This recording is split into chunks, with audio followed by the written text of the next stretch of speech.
All right. Whew. That was great. That was great. Thank you guys for leading us in that.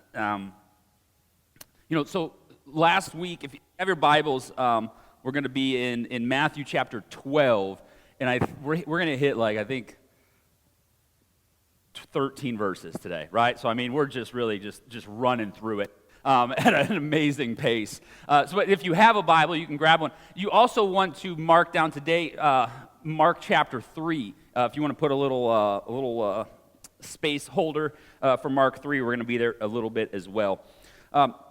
So if you haven't been here last week, we started Matthew 12. What happened was Jesus was walking through grain fields, and it's the Sabbath, right? And so the Sabbath is you're not supposed to work, and so there's this conversation, the whole into a courtroom debate, essentially between Jesus and his. Did you bring me more water? You're amazing.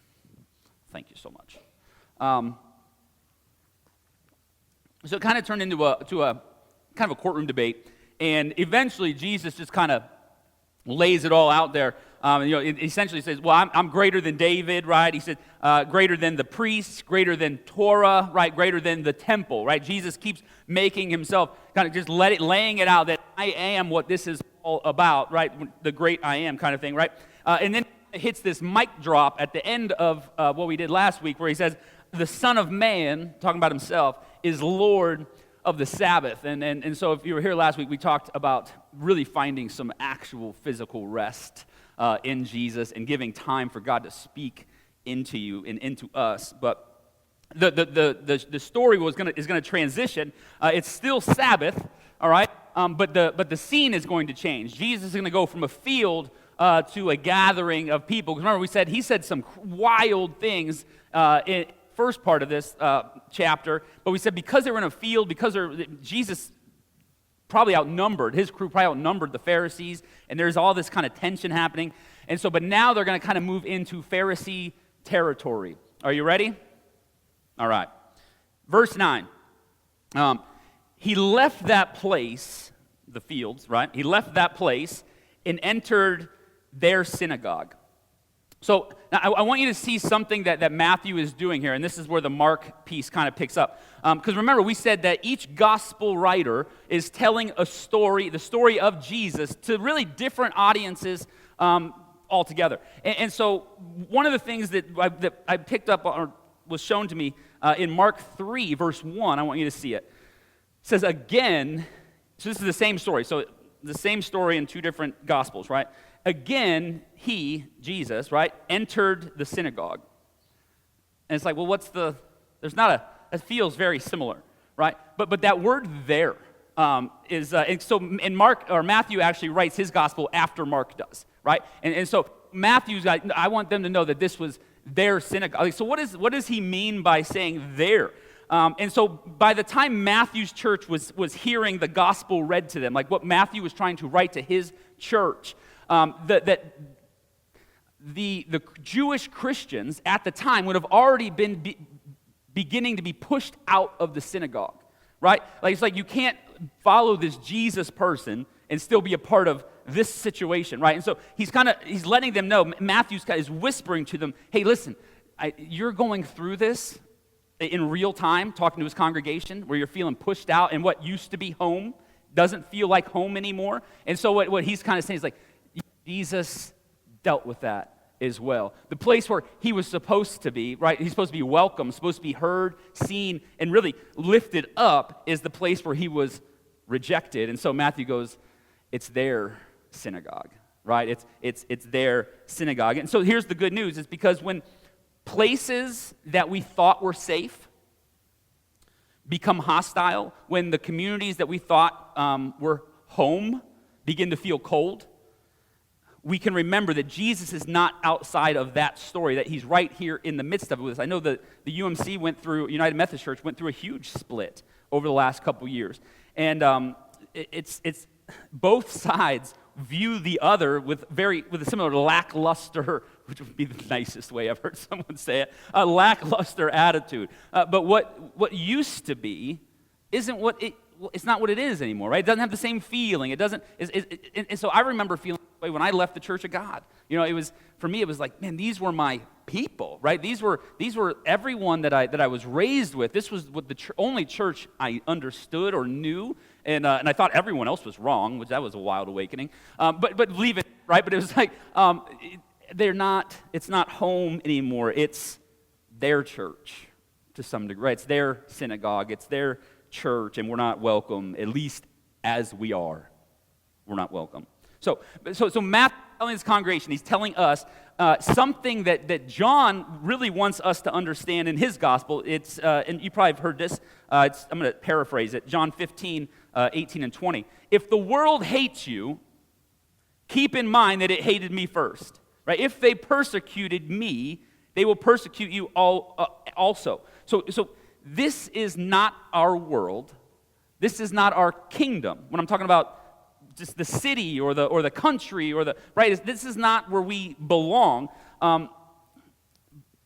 We belong to Jesus. Like, we belong in a different way. And that's really what we've been trying to cover for 2 years, is that this is a different kingdom that we're a part of, and that it's subverting, that we are actually in the business of subverting the real, or this other kingdom, right? That we're a part of Jesus' kingdom. And so pick up at let's go to verse 9, and we'll grab 10 as well here. So it says, he left that place, and entered their synagogue. A man was there with a withered hand, and they asked him, is it lawful to cure on the Sabbath? So that they might, and Matthew notes, so they might accuse him, right? That's kind of the end of that. So just a little more context. So at this point, Jesus is very, very well known, right? He's been healing, feeding, doing miracles, stopping storms, bringing dead people back to life, right? That attracts attention.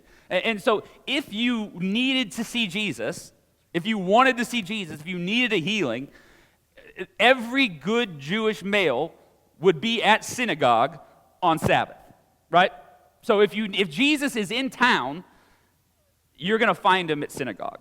Right? Because, and they might actually ask him to teach, right? A rabbi would if they were roaming the cities, like if they were in town, they would often ask you to even teach. And so this is kind of so if you needed healing, right, this is where you would go. Like this is on this day, because Jesus might be there, even though you're not technically supposed to heal on the Sabbath. So picture the scene.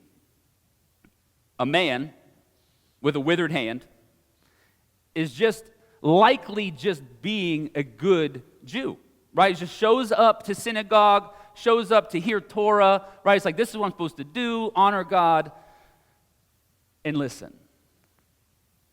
The Pharisees point the man out. There's not even really a conversation, right? There's not like, hey, young man, come over here. I want to ask Jesus a question about you, right? There's none of this. It's not this kind of kind. It's just kind of, hey, look at that guy with the mangled hand. What do you think? Can you heal? Can you do this on Sabbath? And so they see Jesus walk in, and they see the mangled hand man. They go, this is our chance, right? This is our shot. And so Matthew says that they're only asking this question to Jesus to trick him, right? Their hope is if they can get Jesus to say something wrong, or to say something that's not acceptable, or that's against Torah, right? That his followers would go, oh, he's not who we thought he was. It's like, so if we can just trap him, if we can just get him to say something stupid one time, then they will abandon him surely. But, and listen, that's what happens when religion goes wrong. You ever seen religion go wrong? Religion goes wrong when people stop mattering. When it becomes about winning the debate, right? When it becomes about making the right arguments. And that's what we see a lot in this New Testament, going back and forth with Jesus. Like, we want to win the argument. And Jesus is like, I want to love people, right? It's like that's the whole argument between these two people coming together. And so we understand that they don't care. They don't care about the man. Is that clear? They don't care about the man. They don't even care about the crowd watching. They just want to shrink Jesus' influence. And so people become tools for power, right? Become tools for power instead of people to love. And so in verse 11, it says this. He said to them, Jesus, suppose one of you has only one sheep, and it falls into a pit on the Sabbath. Will you not lay hold of it and lift it out? And so here's the cool thing I think that Jesus is doing. This is like Jesus didn't really make this lesson up. This was actually like I'm taking an ethics class in seminary, and one of the things we talk about is like the trolley dilemma. Has anyone ever heard of this? Right. So the trolley dilemma. Right. So the trolley. You're on a train. It's going down a track, and it's heading towards 4 people that can't move. And so you can flip the switch, and it changes tracks, but then it will hit one person who can't move, right? And so you have to kind of so there's this. It's a hypothetical conversation. It's not really about getting an answer, right? It's about thinking it through and asking questions, clarifying questions, figuring out, So this is actually that similar type of question. It's one that they would have like discussed, right? They'd sit around in a chair, with their chairs and go, so let's just say one of your sheep falls into a hole, right? And then they just kind of have these this debate back and forth. And so what Jesus is doing, Jesus is going to make the abstract personal, right? He's just going to go like, you can talk about because one of their answers would be something like, well, if sheep fell in a hole on Sabbath, I could feed it and water it because I'm allowed to feed and water it, and then on the next day, then I can go save it, right? That would be one of the plausible conversations, arguments that someone would come up with. And so Jesus just kind of calls it out, and he refuses to play the game and takes in their abstract argument and says, seriously, if you lost a sheep in a hole, be honest. If no one was around, are you going to let your asset die? Right? Are you going to because it's just, a sheep is an asset, right, for them. It's part of your trading, your livelihood. Like, are you just going to lose for the Sabbath law? And he goes, you're going to save the sheep. And so this is called a can I say it right? Qual-Wahomer argument. It just basically means, like, this is what Jesus does this a lot, and Paul does it a lot too. We'll see. It's called from lesser to greater, is all that is. So they'll do something like, well, if a sheep is worth this, right? So then go to Matthew 12, and this is what this argument is about. So verse 12, how much more valuable is a human being than a sheep, right? So it is lawful. Jesus just says it is. It is lawful to do good on the Sabbath, and it's really like Jesus makes it so. It's like, how are we even arguing? I wonder if Jesus just has to be frustrated sometimes. Why are we arguing about some of these things? And again, it's not about the argument. Jesus is about people. And so, what do you mean you wouldn't help a human? You would help a sheep, but you wouldn't help a person made in the image of God? It's like, that's a ridiculous argument that you're having. Of course you can do good on the Sabbath. Now, I want you to see what Jesus does next, because this is good. This is good. Verse 13. And Jesus is just so good at dealing with the Pharisees. Then he said to the man, he stretched it out, and it was restored as sound as the other. Now, we've gone through about 10-ish healings in Matthew so far. We've been, right? And almost all of them, Jesus says be healed, touches them, does something physical that shows you that it's Jesus that healed them, right? Jesus says to the storm, stop, it stops, right? Jesus says to the girl, stop being dead, she stops being dead, right? There's this whole kind of thing happening. But here, notice, Jesus, all he says is, stretch out your hand, which is completely allowed. And so the body has to obey. So imagine, I can't remember who it was, I think it was Bruner, I was reading. He says, listen, so when Jesus spoke to the storm, It was the voice of the creator of the world telling the creation what to do. Like that, the creator is allowed to tell. And so it's the same voice that's winds to stop that tells the man to stretch open his hand. It just has to, right? It has to stretch open because Jesus told it to. And so, but they're left with, Jesus has left them in a really big predicament because he didn't do anything, right? And the man's healed. Who did it? Right? It's like, well, who did it? And so they have to decide, like, so if, and this is going to happen later in the chapter, they're going to start calling him, evil or from Beelzebul or, all these different things because this healed, right? The healing happened, and it's either God or it's Jesus, and they don't want it to be Jesus, right? But it's clearly, and listen, they're not alone in this crowd, right? They're not alone in this crowd, so the crowd is watching. So even the Pharisees can't even lie. They can't make it up. They can't do any of that stuff, right? Because everyone's watching. They'll lose credibility if they go, this wasn't a Jesus. It's clearly Jesus. And so they're left with no ground to stand on. Because if they admit that, then they have to admit that God is standing in their midst, right in front of them.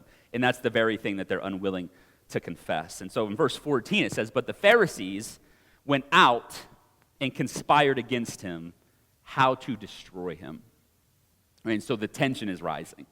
But I love what Matthew does here because he really exposes their hypocrisy, right? Because they didn't think it was right to heal a man on the Sabbath, but conspire to kill a man on the Sabbath.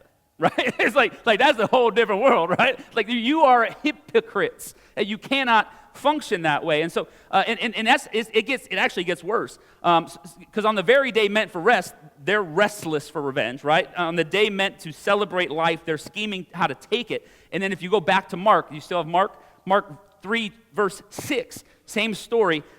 Mark has more. It says the Pharisees went out and immediately conspired with the Herodians, right, against him, how to destroy him. So Mark tells us they didn't just leave angry. They joined forces with the Herodians, Rome's loyalists, right? So you have the religious elite and you have the powerful, right, the power, and that's how deep the hate runs. Religion and politics, enemies in every other setting suddenly find common ground in their opposition to Jesus. And so, listen, history keeps doing that. The Pharisees and the Herodians had nothing in common except their fear of losing control.